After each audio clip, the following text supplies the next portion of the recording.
이왕이면 한번 힘차게 한번 칠까요? 감사합니다. 지난 주간 많이 죽으셨어요? 뭔 소린가 그렇게 쳐다보시면 곤란한데요. 지난주에 이런 말씀 제가 성경 말씀드렸습니다. 하나님께서 이스라엘 백성들을 애굽에서 구원해서 가나안으로 가는 과정 중에 구원이지만 어디로 데려가셨죠? 홍해와 광야로 데려가셨습니다. 광야와 홍해로 데려가신 이유는 뭐라고 그랬어요? 뭐 하기 위해서? 죽이시기 위해서. 홍해와 광야 가운데에서 이스라엘 백성들을 어떻게 하려고요? 죽이시려. 죽이신 다음에 옛 이스라엘 백성들은 죽이고 새로운 이스라엘을 만드시기 위해서. 똑같이 여러분과 제가 걷고 있는 이 광야를 하나님께서 살아가게 하시는 이유는 여기에서 여러분들이 어떻게 하도록요? 죽도록. 그 얘기는 뭐 빨리 죽어라 그 얘기가 육신적인 죽음이 아니고 내 옛 아담적 본성을 죽고 그리고 여기서 예수 그리스도의 새 생명으로 거듭나 하나님의 영원한 생명으로 살아가도록 이 길을 걷게 하신 것입니다. 그러므로 여러분들이 지난주에 신문 지상에 올랐던 어떤 사람의 시신 발견된 것만이 아니고 삶의 골목골목 길목마다 여러분의 죽음을 확인하고 오셔야 돼요. 성도는 매일매일 삶 가운데에서 자신의 죽음을 확인하고 그 죽음 아닌 새로운 생명이 내 안에 살아가고 있다, 움직이고 있다. 새로운 생명을 확인하는 삶이 이게 성도의 삶입니다. 그런 의미에서 많이 죽으셨는가, 죽으심을 확인하고 오셨는가를 여쭌 것입니다. 어때요? 지난주에 여러분의 곳곳에서 여러분의 죽음을 좀 확인하셨어요? 아직 살아있어요, 여러분이? 여러분, 그 죽음은 육신의 죽음 얘기하는 게 아니고, 구원받기 이전에 애굽에서 이스라엘 백성들이 살았던 그 삶, 그게 전부인 줄로 알고 살아가는 그 삶을 이 광야, 홍해를 지나면서 많이 죽어야 됩니다. 그 죽음을 확인해야 돼요. 죽어 있는 자신들을. 이렇게 말씀을 드려도 과연 내가 죽은 건가? 내가 옛사람이 그리스도와 함께 십자가에 못 박혀 죽었다. 오늘 읽은 성경 본문에는 거듭거듭 13번에 걸쳐서 얘기해요. 죽고 사는 거에 대해서. 그렇게 이미 죽었다. 10절에 보면 예수 그리스도께서 단번에 죽으신 것처럼 그리스도 안에 있는 여러분과 저는 옛자는 이미 단번에 죽은 것이다. 그리고는 이제는 누구의 생명이 살아요? 부활하신 예수 그리스도의 생명으로 내가 이 세상을 사는 것이다. 얘기를 해도 그럴까? 그렇게 생각이 된단 말이에요. 왜냐하면 짧게는 지난 주간 한 주간 돌아봐도 여전히 내 안에 이전에 살았던 삶의 생명력이 그 생명이 꿈틀거리고 있거든요. 내가 보더라도 이거는 아무리 보더라도 이건 그리스도 안에서 사는 삶이 아닌 옛자가 살아있는 것 같은 그 꿈틀거림들이 우리 안에 여러 번 있거든요. 그래서 완전히 내 자신이 죽은 것 같지가 않게 느껴져요. 과연 내가 죽은 건가, 옛사람이? 그리고 내 안에 그리스도의 새 생명이 살아있는가? 이런 회의와 의심이 든단 말이죠. 오늘은 그 문제에 대해서 조금 더 집중해 살펴보겠습니다. 자, 눈을 뜨셔야 됩니다. 이거 뭐 시원한데 눈만 감으면 자동적으로 잠이 옵니다. 그러니까 이렇게 힘을 내시고 여름 몇 주간 이렇게 견디기가 힘드시겠지만 그래도 정신을 좀 바짝 차리셔야 돼요. 졸면 누구 책임이에요? 내 책임이 아니에요. 옆 사람 책임이에요. 그러니까 어떻게 해서라든지 졸면 옆구리를 그냥 한 대 쳐주세요. 그래가지고 막 정신이 바짝 나게. 뭐 허리가 갈비뼈가 부러지지 않을 정도만 한 대 쳐주세요. 큰 도움 주는 거니까. 자, 저를 보시고 어떻게 이 문제를 해결해야 될까? 내가 이미 죽었다. 그리고 내 안에는 영원한 하나님의 생명으로 내가 살아간다. 그런데 현실에 보면 아닌 것 같거든요. 이걸 어떻게 이해해야 될까? 이렇게 이해해야 됩니다. 자, 오늘 성경을 본문을 놔두시고 성경의 문인 창세기 1장을 한번 찾아가 보십시오. 창세기 1장을 통해서 확인할 수 있습니다. 창세기 1장, 성경의 첫 시작인 1장 1절 한번 읽어보겠습니다. 시작. 태초에 하나님이 천지를 창조하시니. 다시 한번 시작. 태초에 하나님이 천지를 창조하시니. 자, 저 보세요. 1장만 읽고 요 끝에서 이 말씀 이후에 세상이 존재했어요? 안 존재했습니까? 다시 한번 읽겠습니다. 1절. 벌로 읽지 마시고 생각하며 읽으세요. 시작. 태초에 하나님이 천지를 창조. 천지가 있어요? 없어요? 왜 없어요? 하나님이 말씀으로 세상을 창조하셨는데, 창조하셨다고 그랬는데, 이 말씀 이후에 세상은 존재하는 거예요? 존재하지 않는 겁니까? 존재? 없어요? 없다는 무슨 들어봐요. 손은 또 들기는 좀 겁나고 소리는 나고 그러네. 자, 태초에 하나님이 천지를 창조하시니라. 이 말씀 이후에 세상은 존재하는 겁니까? 안 존재하는 겁니까? 존재하는 겁니다. 그런데 이미 존재하고 있는 것들을 1장 2절부터 2장 1절까지 하나님께서 전개해서 풀어서 보여줘요. 어떻게 보여줘요? 한번 읽어보겠습니다. 1장 2절 시작. 땅이 혼돈하고 공허하며 흑암이 깊은 위에 있고 하나님의 영은 그 위에 운행하시니라. 5절 읽어볼까요? 하나님이 빛을 낮이라 부르시고 어둠을 밤이라 부르시니라. 저녁이 되고 아침이 되니 이는 첫째 날이라. 그리고 8절에 보면 둘째 날, 그리고 그 이후에 셋째 날, 다섯째 날 쭉 해가지고 2장에 가면 1장 31절 읽겠습니다. 31절 시작. 하나님이 지으신 모든 것을 보시니 보시기에 심히 좋았더라. 저녁이 되고 아침이 되니 이는 여섯째 날이라. 천지와 만물이 다 이루어지니라. 그렇게 전개해 주시는 거예요. 저 보세요. 1장 1절에 하나님께서 이 한 절은 대단히 위대한 절입니다. 이 한 절로 말미암아 세상이 존재하게 됩니다. 여러분과 제가 존재하는 거예요. 옛날 이 아담이 살았던 그 땅만이 아니고 앞으로 올 모든 세상에 있는 모든 만물들이 이 하나님의 이 선언 안에 다 들어있는 겁니다. 하나님의 묵시와 영원, 태초 가운데, 다른 말로 하나님의 머리가 있다면 생각과 마음 가운데 이미 태초에 모든 것이 존재하는 거예요. 그 존재했던 것을 시간과 공간 안에서만 사물을 이해하고 판단할 수 있는 인간들이 이해하기 좋도록 하나님께서 1장 2절부터 마지막까지 전개해서 보여주시는 겁니다. 그런데 이렇게 1장 2절부터 마지막까지 전개해서 보여주기 전에도 이 세상은 존재하는 거예요? 안 존재하는 거예요? 존재하는 거예요. 하나님의 영원이라고 하는 마음 가운데 존재하고 있는 것입니다. 그것이 우리에게 하나님의 영원 속에는 시간과 공간 아니면 우리가 이걸 파악을 못 하잖아요. 그걸 우리에게 파악하도록 전개해서 보여주는 거예요. 마치 이런 거예요. 제가 책을 사면은 옛날에는 여기에다가 이렇게 이름을 썼어요. 뭐라고 쓰죠? 홍순설. 그렇게 이름을 써요. 그러면 딱 보면 이 책이 누구 거예요? 누구 거예요? 하여튼 질문은 무서워. 우리 교회를. 뭐 제 이름이니까 여기 홍순설 쓰니까 제 거잖아요.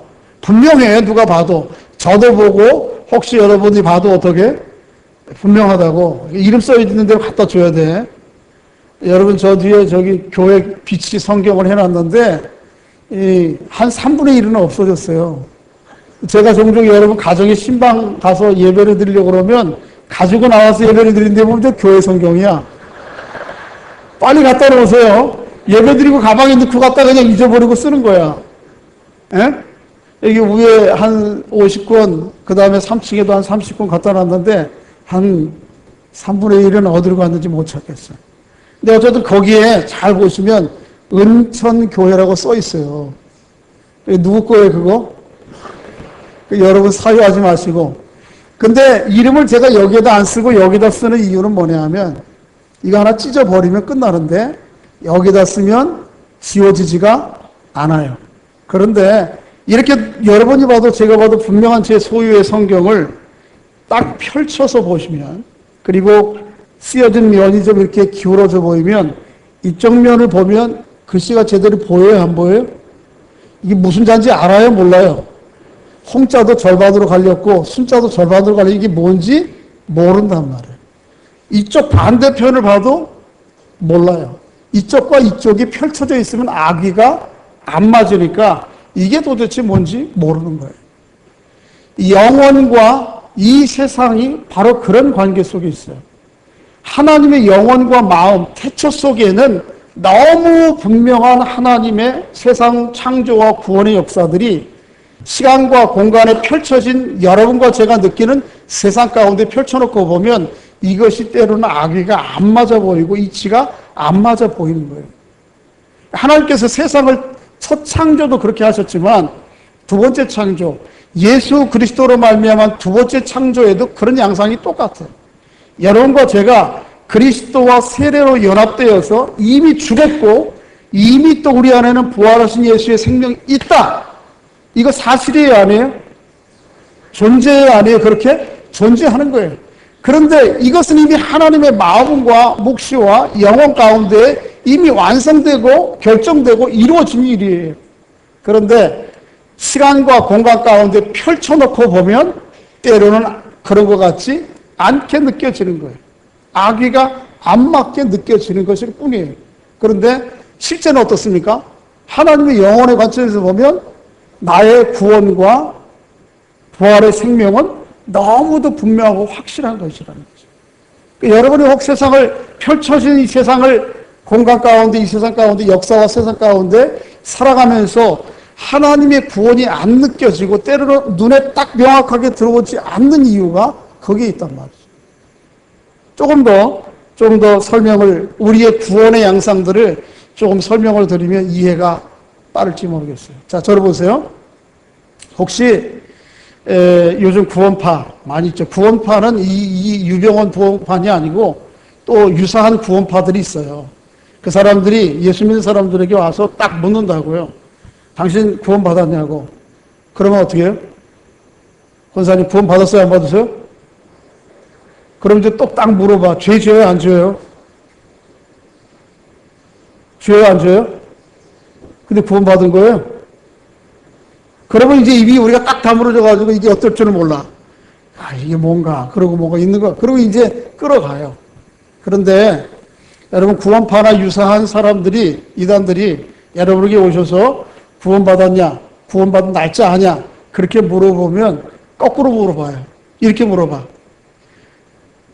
과거에 구원받은 거 얘기하는 거야? 지금 구원받고 있는 거 얘기하는 거야? 미래에 구원받을 걸 얘기하는 거야? 거꾸로 물어봐요. 여러분 성경에는 구원받았다라고 하는 말을 할 때에 이 세 시제를 동시에 다 사용해요. 과거에 구원받았다라고 쓰기도 하고 오늘 지금 여기서 구원을 받고 구원을 이루어 가야 된다라고도 얘기도 하고 앞으로 구원을 받을 것이라 라고도 하는 것들을 시제를 혼동해서 써봐요. 이 혼동이라는 시제를 성경의 문자의 맥락을 통해서밖에 이해할 수가 없어요. 어느 한 개만이 구원받은 게 아니에요. 그러니까 여러분은 과거에 구원받고 지금 현재도 구원받고 있고 앞으로도 구원받을 것입니다.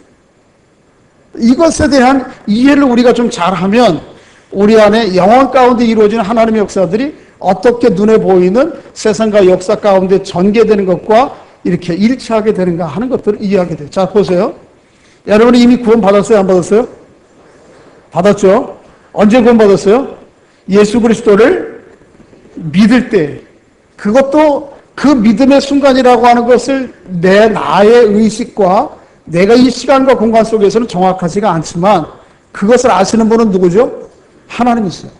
그런데 그 사건은, 구원의 사건은 지금의 시점으로 보면 과거의 사건이에요. 그렇죠? 그 예수를 여러분이 믿을 때에 예수 믿는 그 하나의 공로와 은혜로 말미암아 여러분이 모든 죄가 다 탕감받았어요. 그래서 여러분은 과거에 지은 죄만이 아니고 앞으로 지을 죄, 가능성이 있는 죄의 형벌과 책임으로부터 완전히 자유합니다. 죄책으로부터. 믿으시기를 주의 이름으로 소원합니다. 그리스도 안에 있으면 구원받은 거예요. 그러면 과거에 지난날에 지은 죄, 또 지난 한 주간 동안 지은 죄는 또 용서 안 받았으니까 또 와서 하나님 앞에 다시 용서해 주십시오. 그거 안 해도 사실은 돼요. 어떤 측면에서 볼 때. 그러니까 우리의 모든 죄로 말미암아 여러분이 어떤 일이 있다 할지라도 여러분은 더 이상 여러분이 짓는 죄 때문에 심판과 형벌을 받지 않아요. 그게 언제 이루어진 거예요? 이미 하나님의 주권 가운데 과거에 이루어진 거예요. 그런가 하면 오늘 우리는 그럼에도 불구하고 죄와 오염이 관영한 세상 가운데 살아가기 때문에 그 죄와 오염으로부터 구원받아야 돼요. 그 구원받도록 하나님께서 인도해 가세요. 뭐를 통해서 인도하시는가 하면 우리 안에 예수 그리스도의 영을 보내셔서 그 예수 그리스도의 영의 분별력을 가지고 오염이 뭔지를 알게 하시고 그걸 피해 살아가도록 힘쓰게 만드세요. 그게 오늘 내가 구원받는 방식이에요. 예를 들면 이런 거예요. 여러분 시골에서 자라보셨어요? 논두렁에 가보면 옛날에 논두렁에 가다 보면 거기 뭐가 있어요? 뱀이 있어요. 아침에 뱀이 있다 그러던데 뱀이 아니고 뭐예요? 동물들이 속아 지나가다가 실내를 해놓은 게 있단 말이에요. 그렇죠? 그러니까 이렇게 풀이 막 우거져 있으면은 잘못하면 밟아요.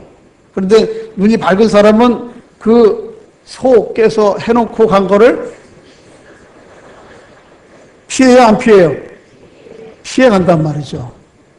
그렇지만 눈이 어둡거나 안 보이는 사람은 밟을 수밖에 없어요. 그와 똑같아요.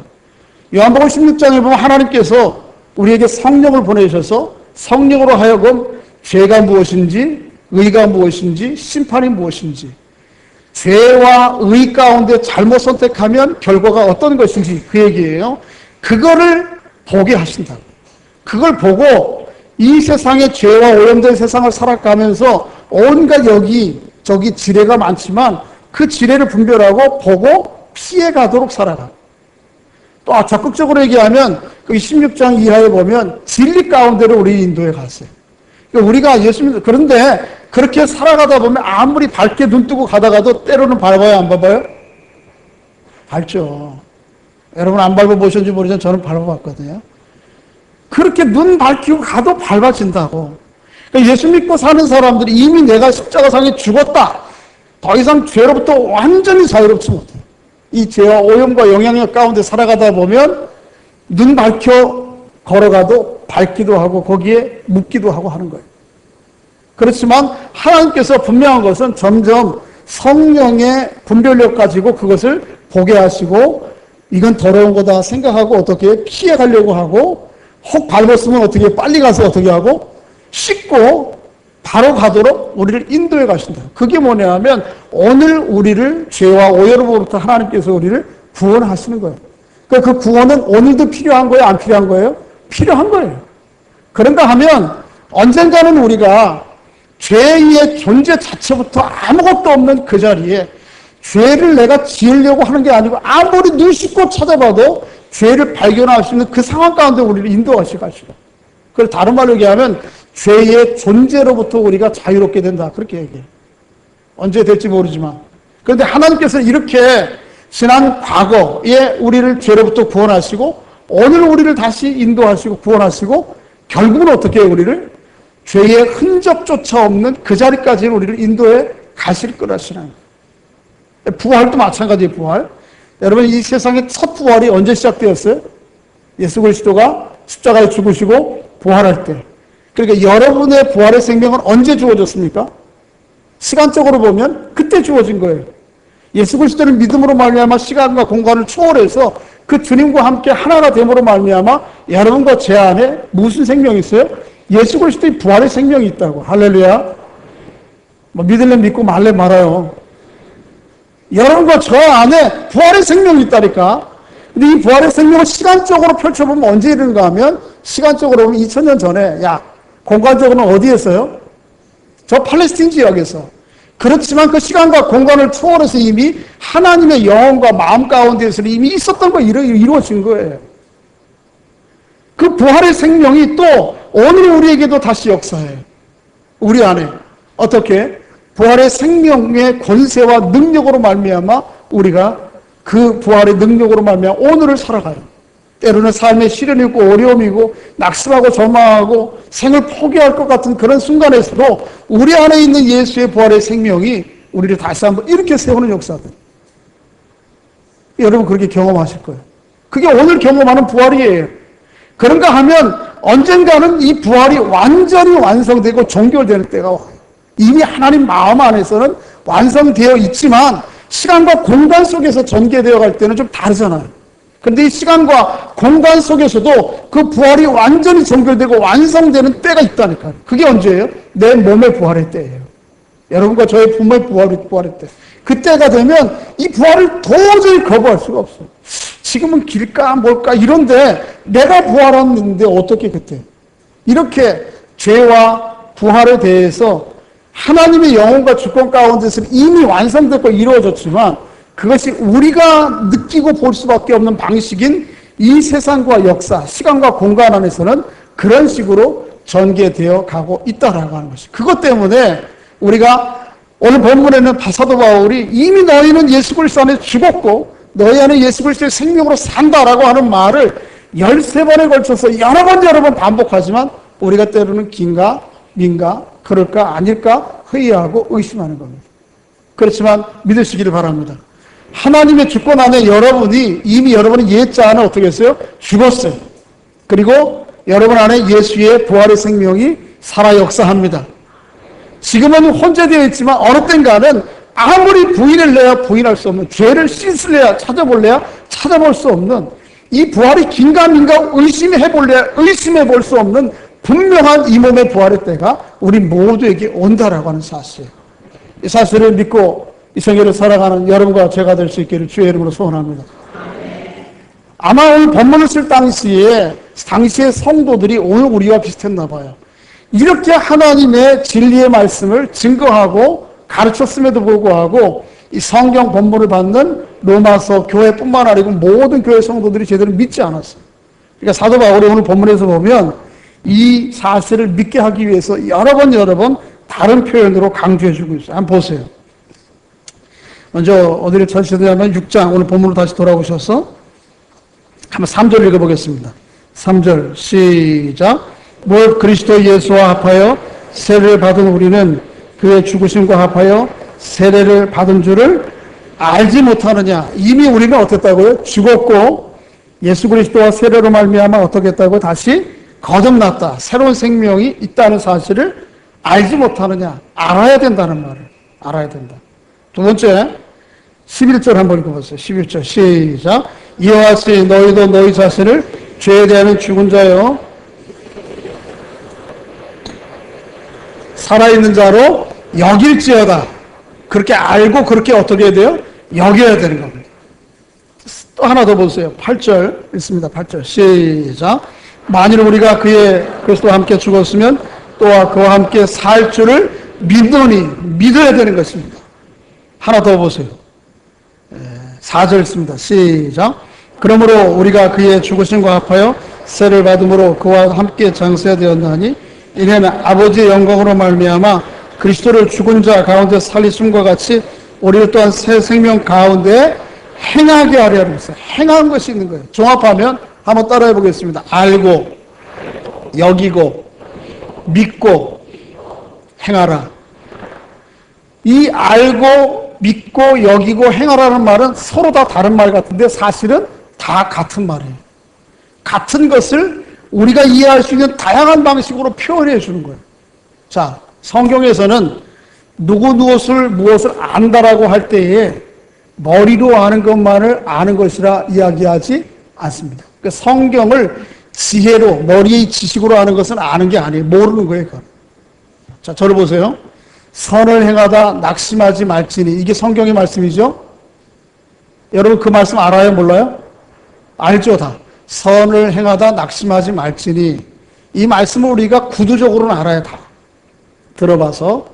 그런데 지난 한 주간 삶 가운데에서 여러분이 가정에서든 교회에서든 여러분 직장에서든 선의를 가지고 힘써 행했어요. 하다가 보니까 사람들이 자기를 알아주지도 않아. 또 알아주지 않는 것처럼 어떤 사람들은 다른 견해를 가지고 자꾸 딴지를 거네. 또 한마디 하고 그러니까 에이 좀 속된 말로 들어와 안 해. 그리고 안 해. 교회에서 가도 봉사하다 보면 어때요? 어려움이 있어요. 사람들의 생각이 좀 다르잖아요. 또 한마디 툭 터진 거 가지고 내가 교회에서 봉사하는 게 돈이 나오냐 뭐가 나오냐 안 해. 그건 뭐예요?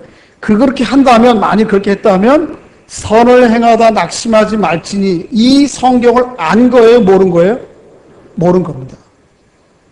성경에서 안다라고 하는 말에는 언제나 이 행동과 생각의 변화가 항상 따라가요. 그게 아는 거예요. 여러분들이 성경을 안다, 하나님 말씀을 안다라고 하는 건 이 머리로 안다는 게 아니고 그 말씀 따라 살아가는 게 아는 거예요. 근데 그거 아니면 어떻게 하는 거예요? 이걸 뭐 10번 읽었다 100번 읽었다 모르는 거예요. 행하지 않아요. 모르는 거예요. 똑같아요. 그렇게 아는 것이고요. 그 다음에 여겨야 되는 것이에요. 그렇게 여겨야 되는 것에 대해서는 제가 한 두세 주 전에 성도의 대차 대대표라고 하는 말씀을 드리면서 말씀을 드렸어요. 여기는 게 그냥 하나님께서 그렇게 인정해 줄게, 이게 아니라고 그랬죠. 이 여기다라고 하는 로기조마이라고 하는 것은 어떤 것이라고 그랬어요? 어디에 쓰는 용어라고? 회계장부 쓸 때 쓰는 용어를 하니까. 그러니까 우리의 대변에는 지불을 하고 비용들이 너무나 많아. 지불해야 될 대가. 하나님 앞에 부심, 말 거칠게 한 거, 속인 거, 이거 다 우리의 비용이에요. 내가 지불할. 이 차변에는 있어요, 없어요? 사실은 우리 자산이 아무것도 없어요. 그러니까 하나님께서 이 대변에 지불해야 될 우리가 온갖 죄와 허물, 연약함, 이 모든 것들을 다 제로제로 상세하게 만들 차변에 하나님께서 우리에게 인정해 주세요. 그게 뭐예요? 아브라함에게는 믿음이었고 다윗에게는 뭐였어요? 용서였잖아요. 그 한마디로 끝나는 거예요. 용서, 다윗. 그거면은 내가 아무리 지불할 것도 많아도 다 끝나. 그런데 그것이 그냥 대강해 주는 게 아니에요. 회계장부는 돈에 가는 건 아주 옛날이나 지금이나 예민한 거예요. 제가 오늘 이용수 장로님 한번 그런 간증 들었어요. 옛날에 재정부 부장을 할 때 주일날 이제 헌금하신 거 여러분, 그때 각 부서에서 필요한 비용들을 다 지불하고 났는데 10원이 안 맞아.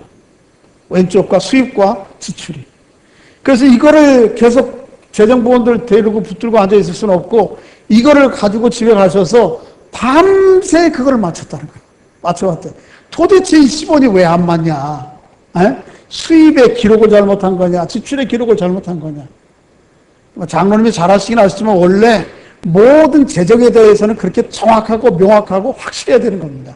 그런데 하나님께서 여러분과 저를 여겨주시는 것을 그렇게 여겨주신다니까. 적당히 너희는 내 자녀야, 하나님의 자녀야, 그렇게 얘기하지 않으시고 그렇게 재정 회계에 쓰는 용어처럼 명확하게 정확하게 여러분과 제가 지불해야 될 대가들을 다 지불하시고 그리고는 명확하게 확실하게 근거 있게 하시는 것처럼 여러분과 제 안에 이루어지는 하나님의 구원의 역사에 대해서도 어떻게 하라고요? 그렇게 여기라고요. 그렇게 여기며 사시길 바랍니다. 그 다음에 어떻게 해요? 그렇게 믿어야 돼요. 그렇게 믿어야 돼요. 그러니까 믿음은 한번 따라해 보겠습니다. 믿음의 쌍둥이가 뭔지 아세요? 믿음의 쌍둥이는 순종이에요. 순종. 우리나라 소는 혼자 끌고 가는데 이스라엘 소는 보통 결의로 끌고 갑니다. 그래서 여기 소 한 마리가 있고 제가 여기 소라면 여기 있고 이 사이에 여기에 멍에가 있어요. 그래서 멍에를 둘이 같이 끌고 가야 돼요. 그런데 이 소만 열심히 가고 이 소는 안 가면 어떻게 되죠? 앞으로 못 가고 제자리에서 뱅뱅뱅 돕니다. 그런데 그거와 같이 항상 이 믿음은 결의로 가야 되는데 이 결의로 가는 쌍둥이가 누구냐면 순종이에요. 순종. 하나님의 말씀을 듣고 이해하고 믿은 것이 머리로 가면 이거는 그 자리에서 도는 거예요. 항상 순종이 있어야 돼. 순종. 행하면 말할 것도 없어요. 사도 바울은 오늘 다시 한번 따라해보세요. 처음에 뭐였어요? 그렇게 알고, 두 번째는 그렇게 여기고, 그 다음에 세 번째는 믿고, 그 다음에 그렇게 행하라. 뭐를요? 내 옛자가 그리스도와 함께 죽었다고 하는 사실을, 그리고 이제는 내가 예수 그리스도의 부활의 생명으로 산다라고 하는 사실을 그렇게 알고 여기고 믿고 행하라고. 여러분의 오늘 삶 가운데서도 그 죽은 내 자아를 늘 그 자리에서 여러분 스스로의 시체를 많이 발견해야 돼요. 유모 씨의 시체만 보고 놀라지 말고 여러분이 한 주간 동안 살아가면서 여기저기 곳곳에 내가 누워있는, 내 죽은 시체가 누워있는 걸 발견하고 깜짝 놀라야 된다고. 그리고 어떻게 해요? 이제는 내가 옛 자아로 살아가는 것이 아니고 누구의 생명으로? 예수 그리스도의 생명으로 하나님 나라의 가치와 생명으로 살아가는 것을 발견하셔야 된다. 이런 거예요. 자, 저를 보세요. 이 육신의 생명이 있으면 이 육신의 생명이 위협을 받으면 여러분 가만히 있습니까? 움직입니까? 어떤 사람이 와서 장난으로라도 여러분 목을 딱 조였어요. 그러면 가만히 있어요? 물론 장난으로 하면 가만히 있겠지. 그런데 누가 뒤에 와서 장난이 아닌 것처럼 생각하고 목을 딱 누르면 가만히 있어요? 아니면 몸부림쳐요? 몸부림치는 게 당연히. 왜 그렇습니까? 이게 살아있기 때문에. 죽어있는 생명은 아무리 목 졸라도 가만히 있어요. 그런데 마찬가지로 여러분이 옛자아가 죽고 그리스도의 부활의 생명으로 살아있다 그러면 죄와 오염이 여러분들은 목조일 때 가만히 있질 않아요. 그러니까 내가 예수의 생명으로 살아가고 옛자아의 생명으로 살아가지 않다라고 하는 걸 아는 부정적인 소극적인 남북적인 리트머스 시험 중에 하나는 뭐냐면 바로 그거예요. 죄와 오염에 대해서 내가 어떻게 반응하는지를 보면 알아요.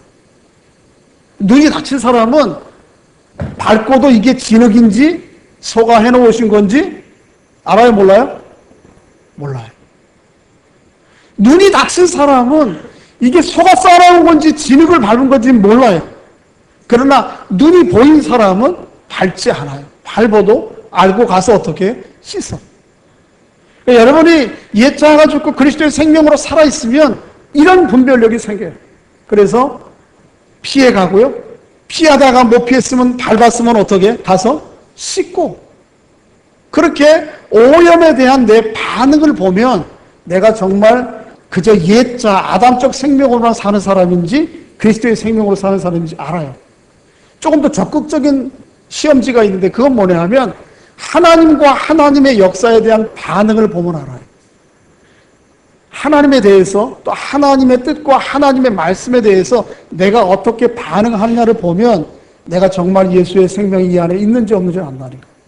예를 들면 하나님이 어떤 분이신지 알기를 원하고 그분에 대한 사모함이 있고 그분에게 예배하기가 즐거움이 있고 이 말씀 따라 살아가는 그런 사모함이 내 안에 있고 하나님의 나라와 역사를 위해서 힘쓰고 애쓰고자 하는 열망이 있다면 여러분은 살아있는 사람이에요. 그런데 만일 예배하는 게 다 참 하나님 말씀대로 살아가는 거 이게 원치 않아. 비록 삶의 현장에서 때로는 고난과 어려움 그 하나님의 말씀과 세상의 부딪힘에 있어서도 그럼에도 불구하고 내가 하나님 말씀대로 살아야 되진 하는 그런 내면의 욕구들이 없이 그저 세상 살아갈 때 예수 믿는 사람과 믿지 않는 사람과 아무런 의식과 행동의 삶의 차이가 없다면 그럼 여러분에게는 예수의 생명이 없을 수도 있는 거예요. 예수의 생명이 있으면서도 그 습관적인 죄가 때로는 반복되면 어떻게 해요? 죽은 존재나 다름없이 방불하게 살아갈 수밖에 없습니다. 여러분 시험해 보세요. 시험해. 내가 과연 이 육신의 생명을 목줄일 때 내가 움츠라고 몸부림치고 탈출하고 도망가려고 하는 것처럼 죄와 세상의 유혹이 올 때에 그거 내가 이제 순응하고 아무렇지도 않은가? 아니면 이거 아닌데 그리고 거부감이 생기고 때로는 대적하고 때로는 그에 저항하고 싶고 그런 마음이 있는가 없는가? 또 하나님의 말씀과 하나님에 대한 자세들이 내가 어떤 반응이 보이는가? 이걸 보면 내가 오늘 예수 그리스도의 생명이 나를 지배하고 그 안에서 구원받고 있는지 아닌지를 알 수 있는 것이죠. 여러분 머무는 곳에서 예수 그리스도의 생명이 여러분에게 왕성하게 역사하는 은혜가 있기를 주의 이름으로 소원합니다. 그렇게 어떻게 하셔야 돼요? 알아야 돼요. 그렇게 여기시고 그렇게 믿고 그리고 그렇게 행하셔야 됩니다. 여러분이 아무리 거부해도 하나님의 영혼과 주권 가운데 섭리하고 결정된 것들은 이루어져요? 안 이루어져요? 이루어집니다. 이 펼쳐놓은 과정 가운데에는 때로 이쪽과 이쪽에 악위가 안 맞고 내가 어디쯤에 있는지 모르겠고 그래서 때로는 당황스럽고 혼란하기도 하지만 여러분 안에 시작된 하나님의 역사는 누가 완성시켜요? 하나님이 완성시켜요. 그러므로 이 과정 중에 때로는 어려움 있고 곤란이 있어도 늘 하나님이 나를 구원하시고 이 구원을 이루어 가시고 완성시켜 가실 것이라고 하는 사실을 늘 알고 여기고 믿고 확인하는 여러분들 될 수 있기를 주의 이름으로 소원합니다. 오늘 본문을 다시 한번 읽어보겠습니다. 10절, 11절 읽겠습니다. 시작. 그가 죽으심은 죄에 대하여 단번에 죽으심이요 그가 살아계심은 하나님께 대하여 살아계심이 이와 같이 너희도 죄에 대하여는 죽은 자요 그리스도 예수 안에서 하나님에 대하여는 살아있는 자로 여길지어다. 할렐루야.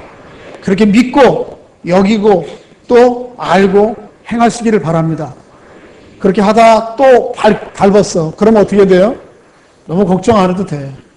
그걸 합리화할 건 없지만 당연시하고 그걸 즐길 필요는 없지만 너무 걱정 안 해도 돼.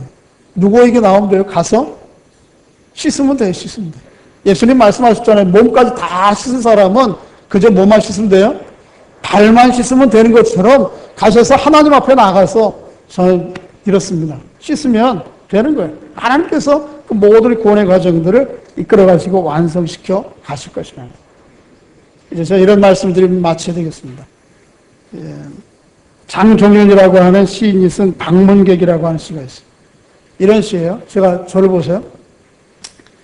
읽어드리겠습니다. 간단히 앞부분만.